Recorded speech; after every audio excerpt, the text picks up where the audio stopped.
Hello, everybody. Hello, everybody. We are here with Ester Patricia Ceresa, and we are going to talk about morphophysiognomy and animal magnetism, hypnosis, and a little bit about her work as a practice. And so now I'm gonna just say a little bit about myself, and then I will ask Esther to say something about herself, her job, and a little introduction. I am from Brazil. My name is Leila Mahfoud. I am hypnotherapist. I work as a trainer as well, and I study a lot about animal magnetism and hypnosis.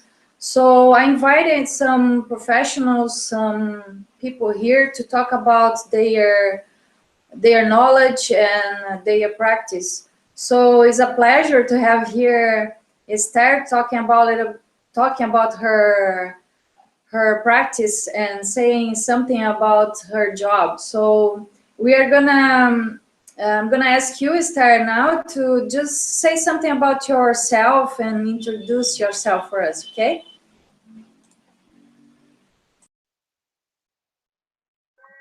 It's okay. Hello, Leila. Hello, everybody. I'm Ester Patricia Ceresa, and I am an hypnotherapist. In fact, I am a Master Academy. So my work is in learning. I am a trainer, and even I am a therapist. I am a coach also, and I have a cabinet where I work. So, hello, everybody. Okay, Esther. So you work either in France and Italy or just in Italy right now? I'm working actually in Italy and in France, and where the person are asking for formation and learning all around the world. Okay. I think I actually would like to know about morphophysiognomy. Sorry about the word because I have a problems pronouncing that word. Morphophysiognomy. So I'm gonna repeat that, and then you can explain a little bit about that, okay?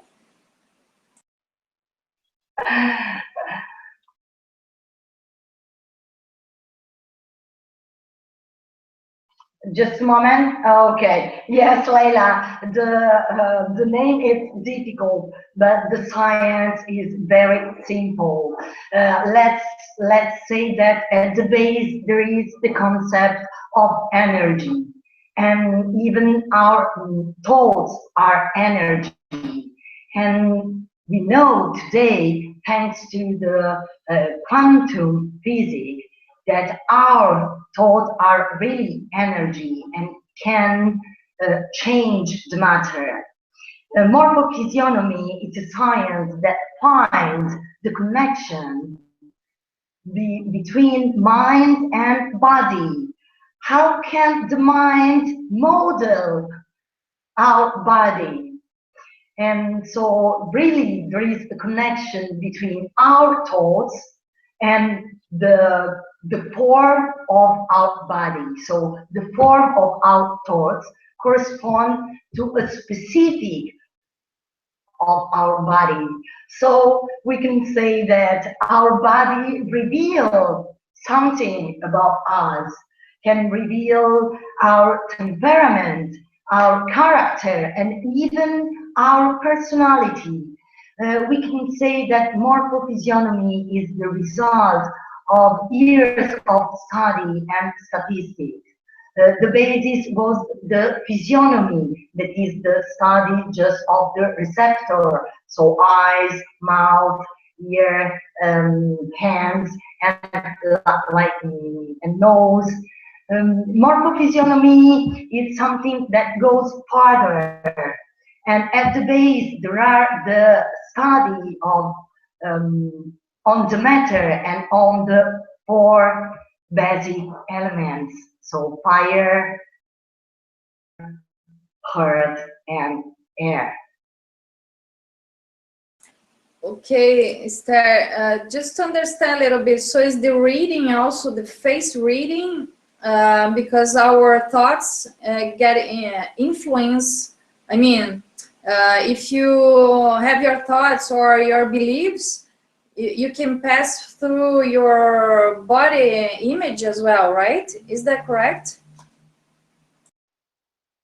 Yes, is it correct? So you can change your body, changing your mind, and you can change your mind, changing your body. So everybody can benefit about the changing of mind when we are making fitness.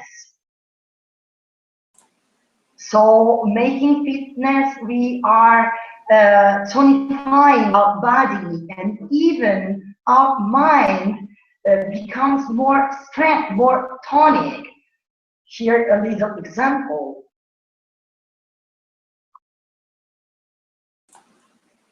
Okay. So what's the link of that study that this and maybe animal magnetism? Is there any link? Oh yes, of course, there is a link. Because animal magnetism is the using and developing of a natural energetic fluid that everybody is born with this magnetic fluid. In fact, we can even think about this magnetic fluid in terms of energy. And at the magnetism and mesmerism in specific, there are the study of Aristotle, of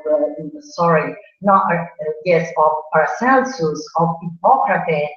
There are many ancient studies magnetism as well.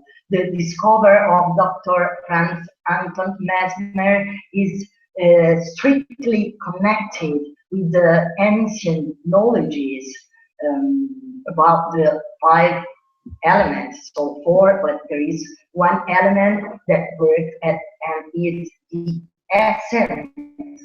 Mesmerism, we can even read that it's something that works on our essence, on the essence. So through the four elements. Okay, I got it. I guess we can talk a little bit about energy, because you said before that the energy is all around, right? We are surrounded by energy, and our beliefs, I guess, go through our expressions and our mind, and pass to let's say an intention to the person we are talking, or our patient, right? And I'd like to know a little bit about your practice. What that what the influence, what that intention gets into your job, in your practice. It's something that you found that is better for your work, and how it changed in your life. Can you say something about that?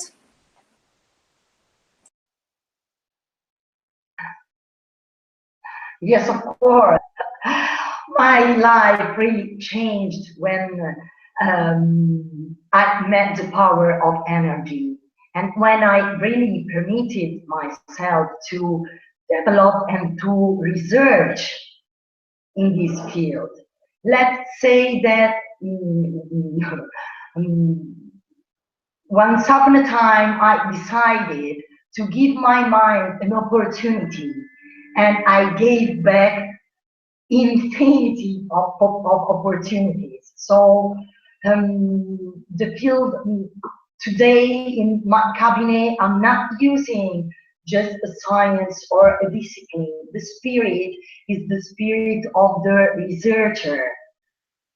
So if you are able to permit yourself to explore your faculties, your capabilities, and your aim is not to define the reality, but to explore the reality, something really changed in your life. Today, the person I was yesterday is just a memory. I really changed everything in my life. I changed my profession. I changed my well-being. I changed my way of thinking, of way of acting. And I'm always studying and researching. And in my cabinet, there is the possibility, I give the possibility to the person, if she wants to explore herself and to maybe find the answer to the most ancient question and the most difficult question that we are doing to ourselves: who am I? Who am I? And I'm using in my cabinet, I'm using hypnosis, I'm using the, we can say, the technology of the Enneagram. I'm using the NLP P3 technology of changing. And in my cabinet, there is the possibility of really developing ourselves. I'm working in personal development through the experimentation. Great, that's wonderful. Here in Brazil, we always think about how is in other places like Europe. I think it's all the same, you know, people comes with different problems. And what normally do you treat there? What are the problems that come to you normally?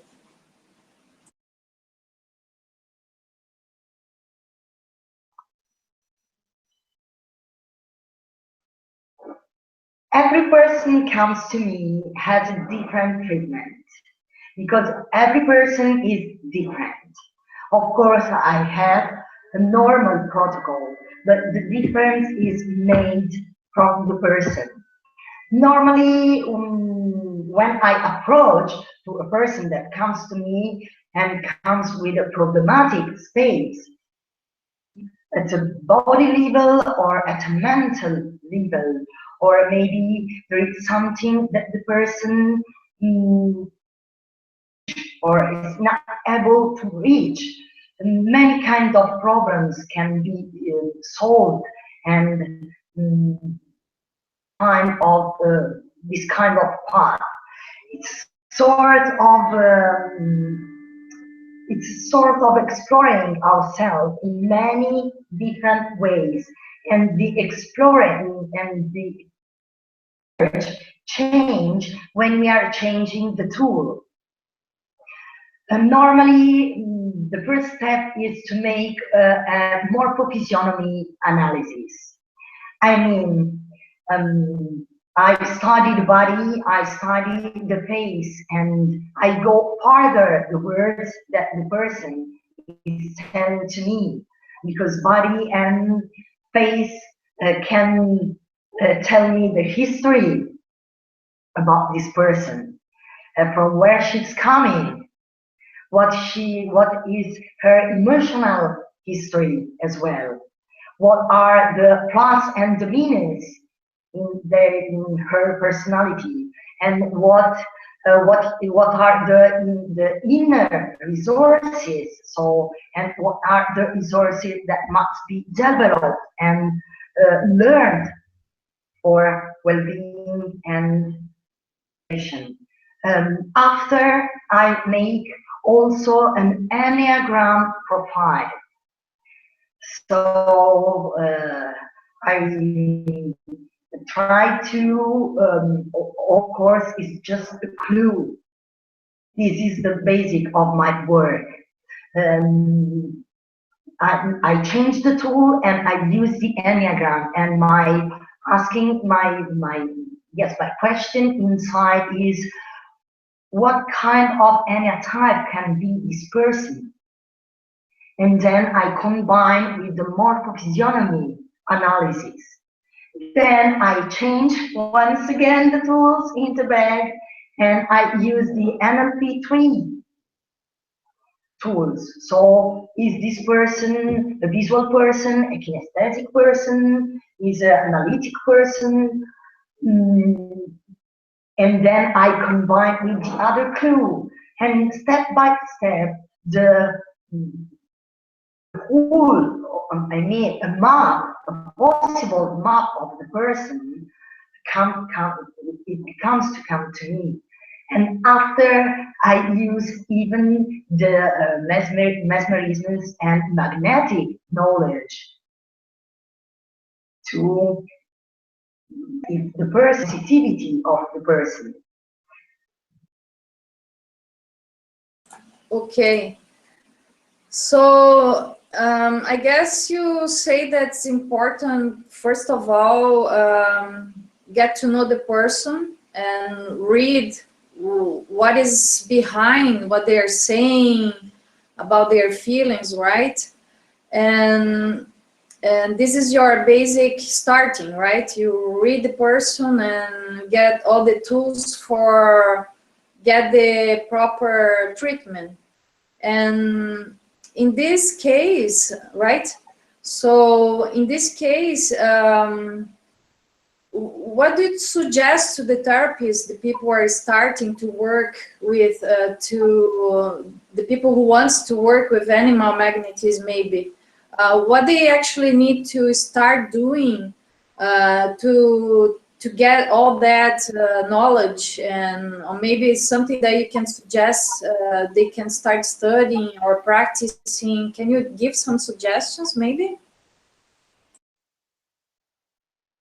Yes, and at the basis there is a lot of study. My advice is to find the ancient manuals, the ancient books, and to study many disciplines that are linked to the energy as well. I'm suggesting even to connect to the Egyptian knowledges, to the Sufi knowledges, to the even Greek classic knowledges. And today you can even go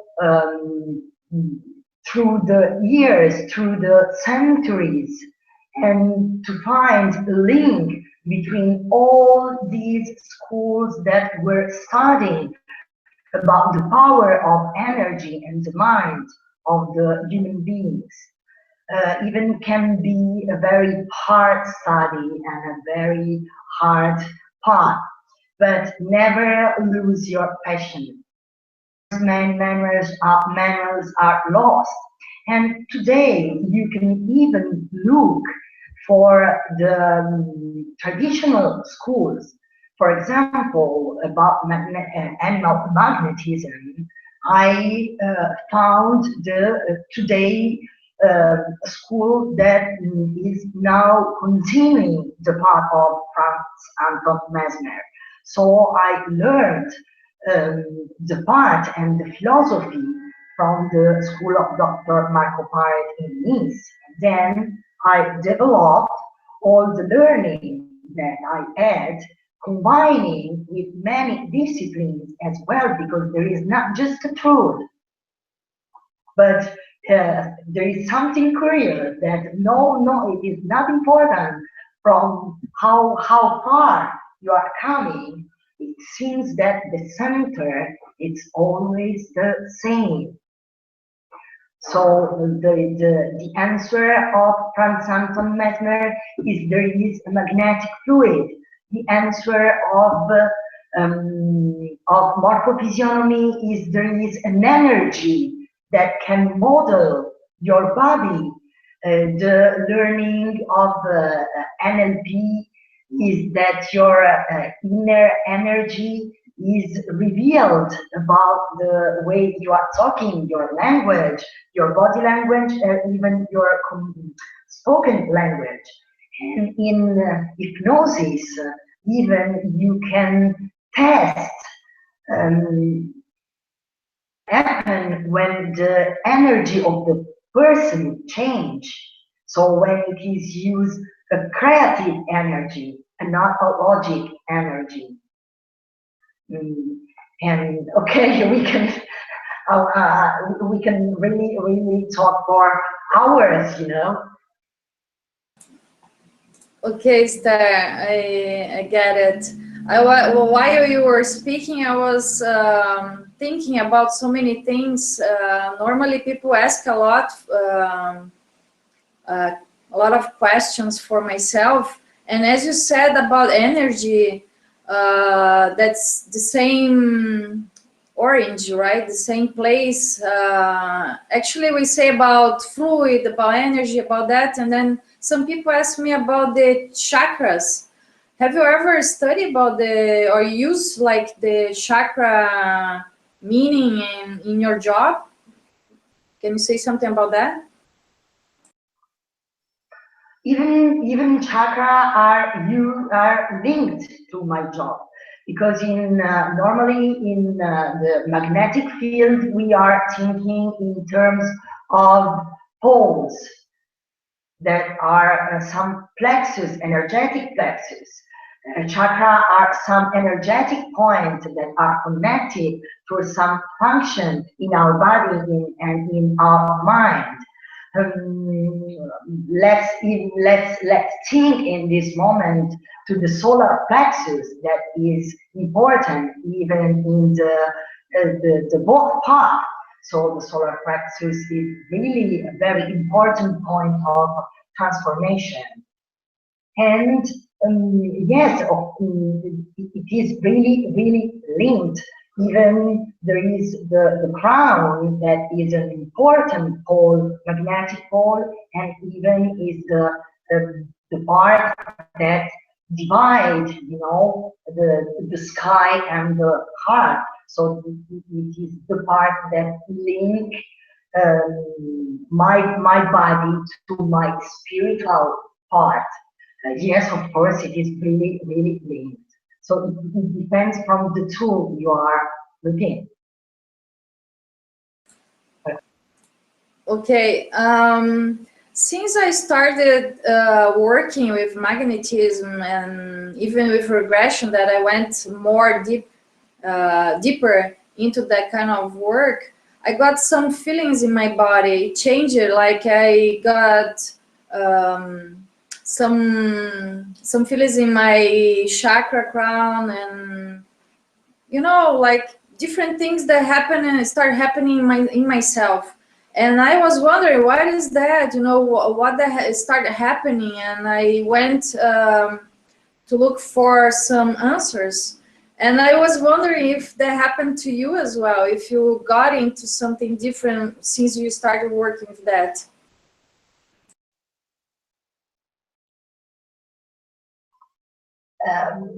Let's say that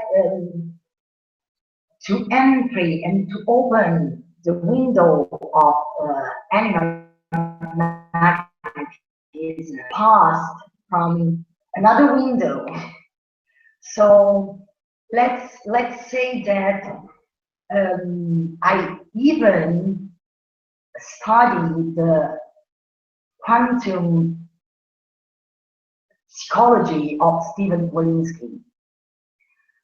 To understand animal magnetism, maybe it is important to talk about what is energy, what is matter, what is, well, okay.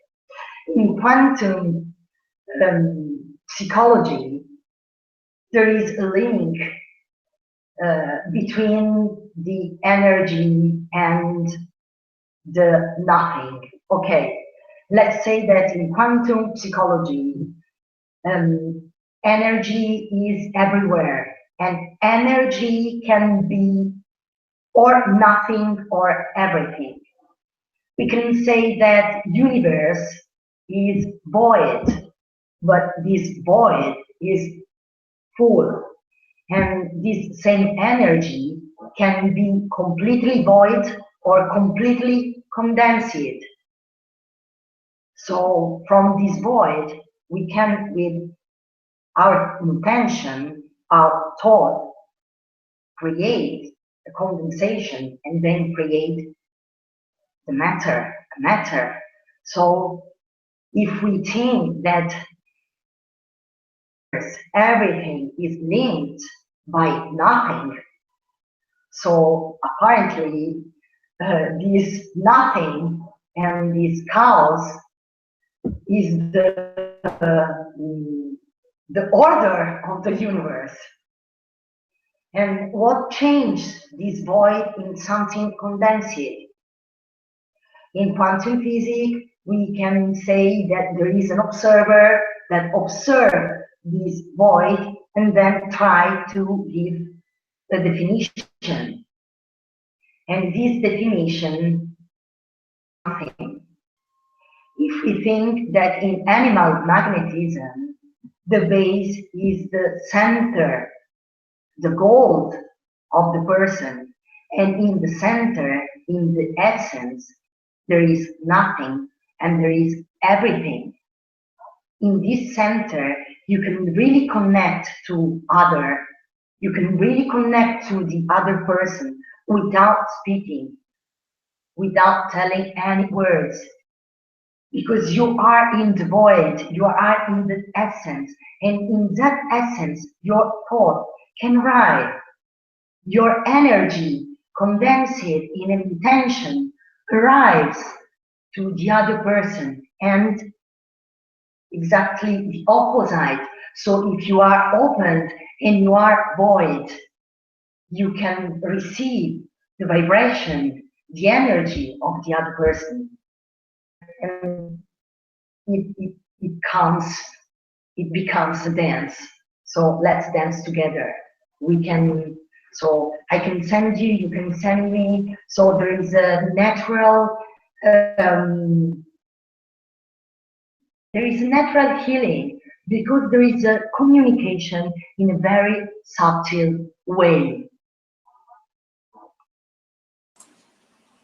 That communication, it does matter the let's say the conscious state of mind. Like if you go deeper, you can get that connection, or you make the connection in everyday life, or since the start you are with your client over there. Can you say something about maybe the trance state or something like that?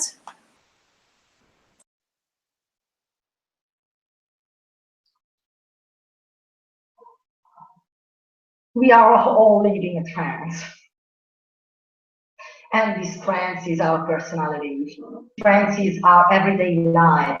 This trance is the attention we are focusing on our passion. Maybe we are not who we are thinking of being. Something is changing when we are living part of us. Maybe we are not our memories. Quantum psychology says maybe we are not at the definition of us. Maybe we are not the association. Let's say that when we are defining ourselves, we are choosing just a little part of the entire we are. In this kind of part, you can be aware of the part you decided to act. And you can be even aware of that kind of part that can be useful for you and that maybe you think you are not. With hypnosis, you can link to your unconscious mind, and your unconscious mind is born to create. So our rational mind is born to execute, but to execute something, an idea, an emotion, we need an insight. And this is the role of unconscious mind. After our rational and logical mind then ask itself, okay, is it possible? How can I do it? And it creates the procedure to take this idea to be reality. Sometimes we are, okay, let's say that there are at least 3 levels in us: an intellectual level, an emotional level, and an instinctual level. Sometimes we are asking and we are using the level in a bad way. I mean, we are asking to our intellectual and analytic part to be emotional, so to live emotion. But this is this area, the emotional area, that must feel. The intellectual area must think and create some procedure and define the reality.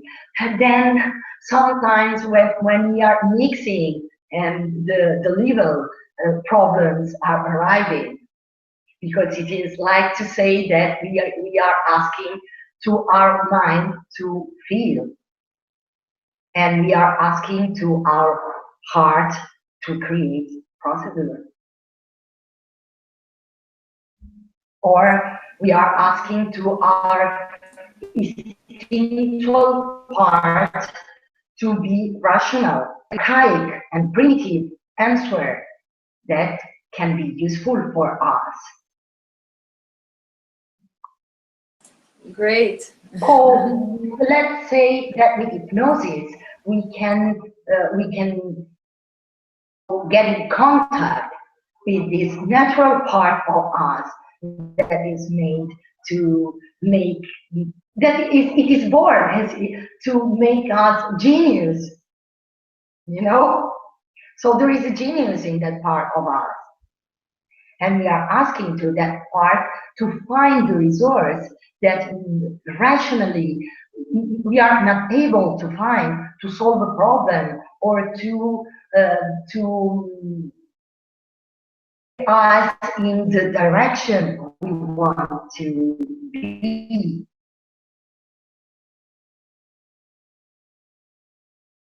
Okay.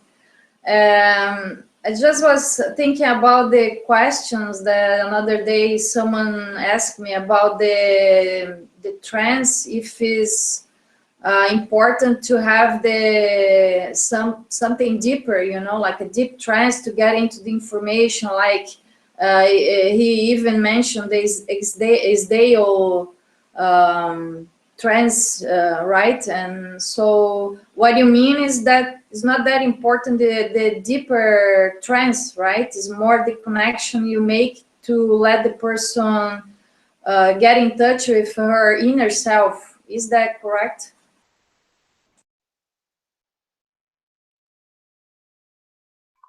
Yes, it is correct. There are many different kinds of trances. I mean, hypnosis, it's the trance of our mind. Mesmerism is the trance of the body. So with hypnosis, we are going from the mind to the subconscious. And with mesmerism, we are going from the subconscious to the mind. So the direction is exactly the opposite, and both are complementary. Every one of us prefer a specific kind of trance. So that's why in my cabinet, before to start work, I make some tests to understand which kind of hypnosis, which kind of technique, which kind of trance the person prefers. So everyone tells me what is the key to go inside of him. Sometimes we are preferring instant hypnosis. Sometimes we are preferring Ericksonian hypnosis, that it is verbal. Sometimes we are preferring non-verbal hypnosis or magnetic hypnosis. completely non-verbal. What are the differences in the trances? Okay, we can have light or deep trances.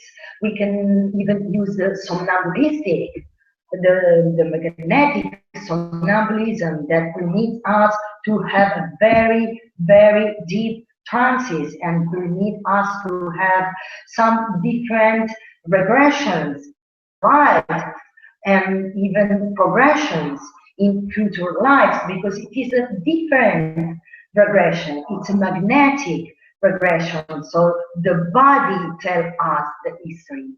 And for the body, and there is no time, there is no space, there is the mind. The space in the mind is the concept of the mind. So for the body, there is just the now. And this now is multi-level. So this now can be here, can be there, and can be in face of us. So it's like parallel, you know.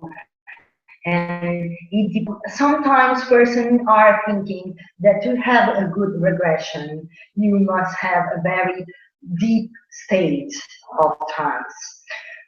It depends, because sometimes we need the person to talk, and in this case it is advised to have a light trance, because sometimes if you are in a deep state, you are really there, so you are living the situation, but it is difficult to you to talk, and then for the operator it is important to use another code, maybe the ideomotory, yes, not, and then you must able to do the right questions, like in the tarot, you know, yes, no.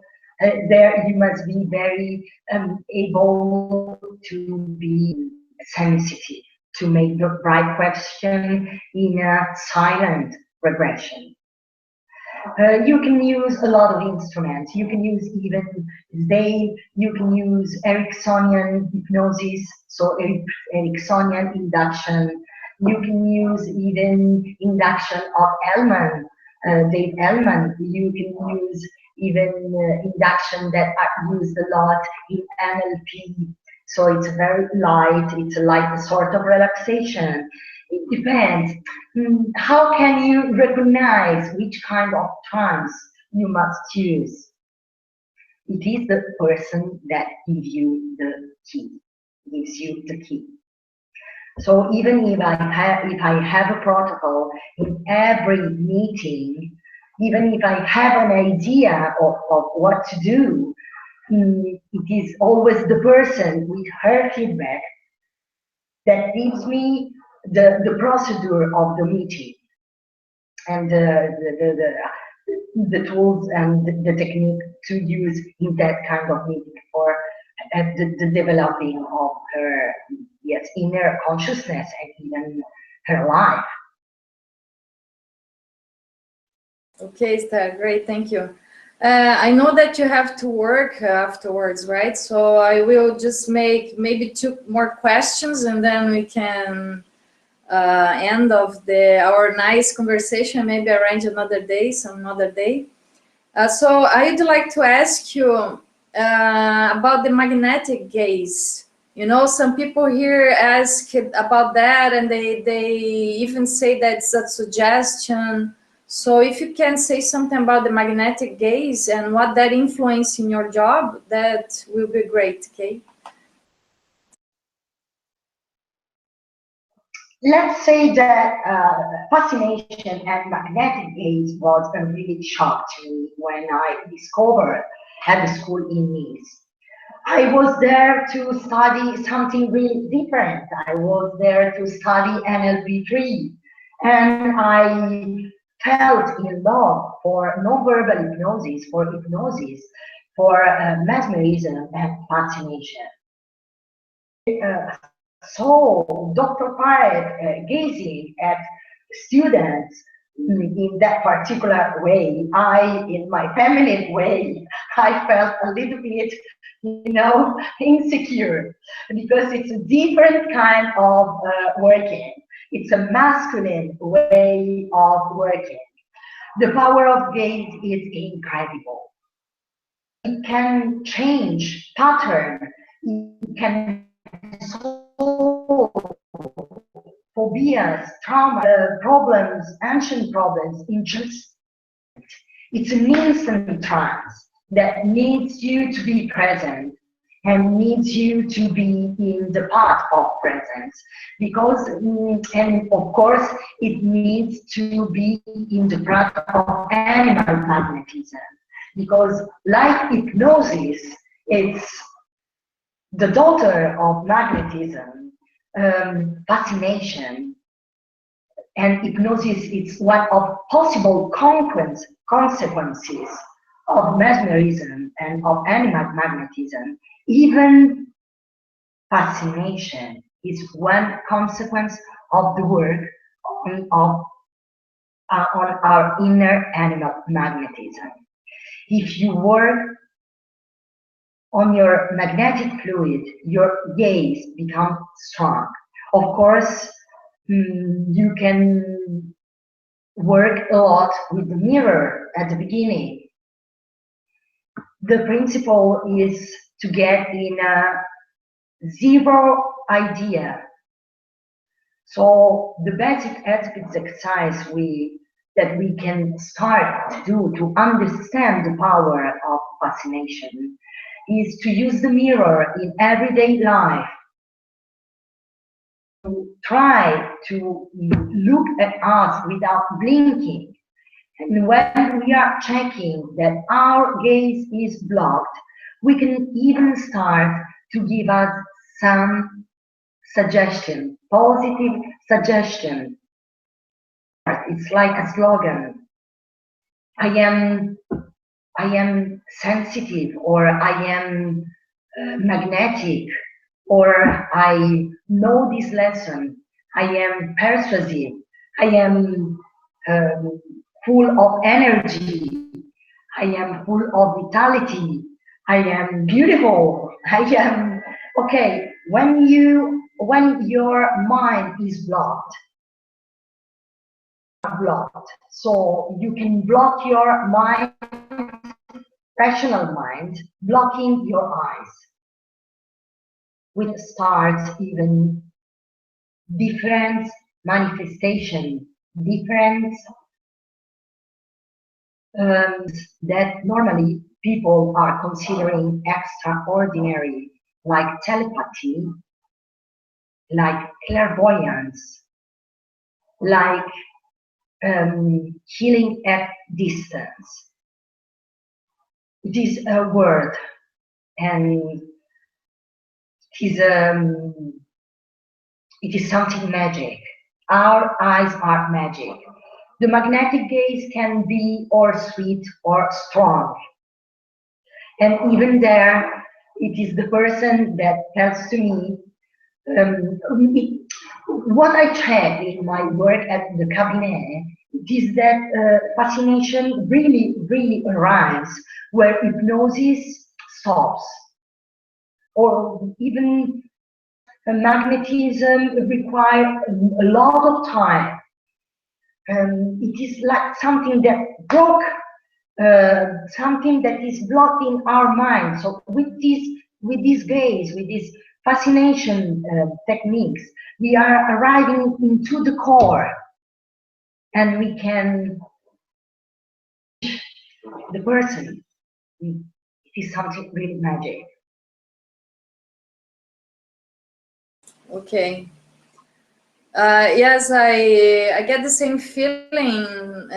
That's why I identify with you, because we are women, and normally we see those magnetic gaze, like strong ones. It's more like for, I guess, it fits more for men, right? Like doing the thing. But I found myself in a way that I can do it in a very smooth way, you know. So I use my gaze and the knowledge I got from even from the when I went to France, that I can use to transmit the idea, my intention, and the starting part, you know, before the hypnosis thing. So I guess that the magnetic gaze helps not just the induction, but the way of we talk to the people, the way we look to ourselves and to them, right? And this is something great, and I keep studying and keep practicing. And I don't use a lot of fascination in the cabinet, but the meaning of the magnetic gaze, you know, in a very smooth way. So just to finish, Esther, if you can just to have give an idea, general idea about the everything that we talk about, if you can finalize just saying some more things, and then we can end here. Okay, so if you can just give some suggestions, say something about the job you were doing in the cabinet.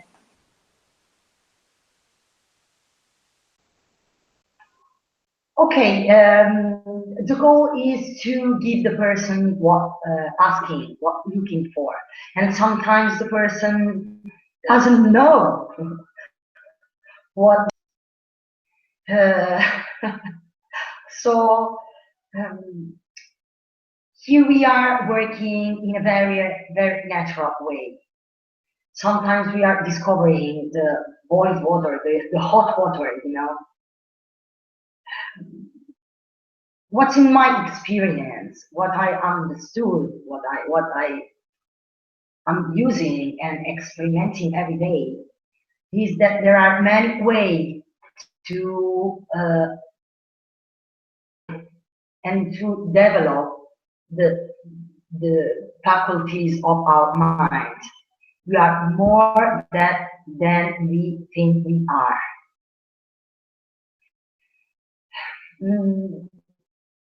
If we are reasoning in terms of natural elements, we can say in the universe there is a duality. There is the positive and the negative, the feminine and the masculine. With a very simplification, we can say that animal magnetism is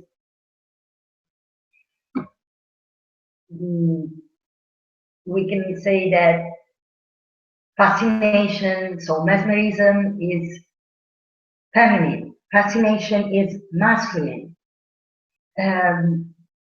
Hypnosis is neutral. If we think in terms of elements, you know, that fascination is the plus, mesmerism is the meanings, and hypnosis is the neutral element.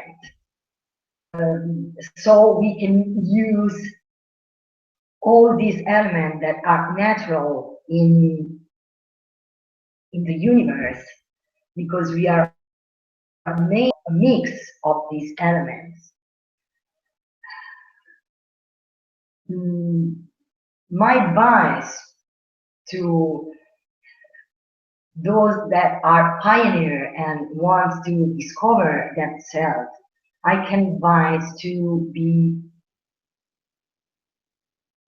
curious and to go in a very simple path, step by step. In my experience, nature is very loves the simplicity, and in the simplicity there is the key. But sometimes nature loves to veil this simplicity with something that apparently is mysterious, you know. I invite you to discover and to come back to a very natural and simple way of thinking and of being. To And when you come back to your natural connection with the universe, so you are part of the universe, you are part of the nature, and you this link that maybe one day has been broken,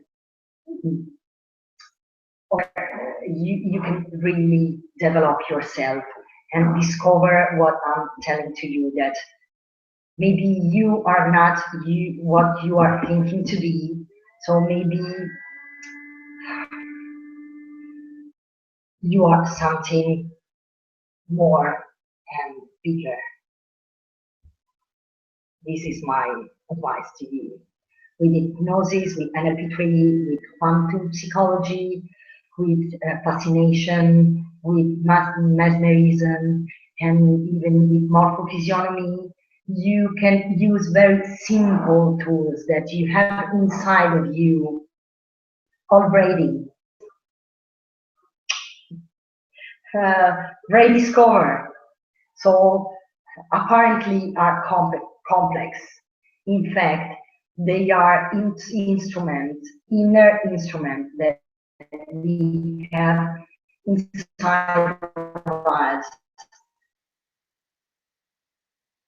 and of our that we are the universe, and universe is expression of us.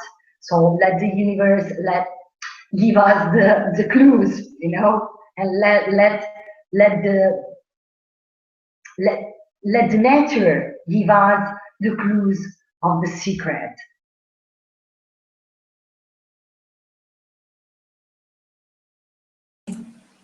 Okay, Esther, thank you very much. I hope I can translate later, because I saw that there's some cuttings in the way, you know, in the internet. But I will see if I can let that in Portuguese for the people here in Brazil as well.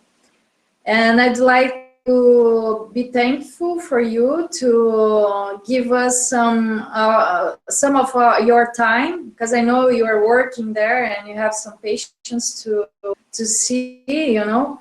And I really appreciate that you give us a little bit of your knowledge, a little bit of your time, and I am very grateful for that. And it's always nice to talk to you. I love to talk to you because I learn a lot. So I really hope we can talk again and do more of this, okay?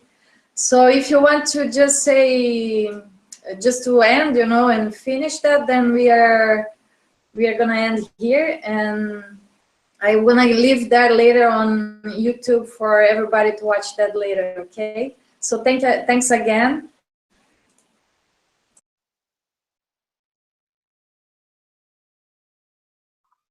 Thank you, Leila. Thank you, because even me, I learned a lot from you. So we are learning from each other. We are like a mirror. So every person can learn from the other. We can learn from each other. It's really, really important.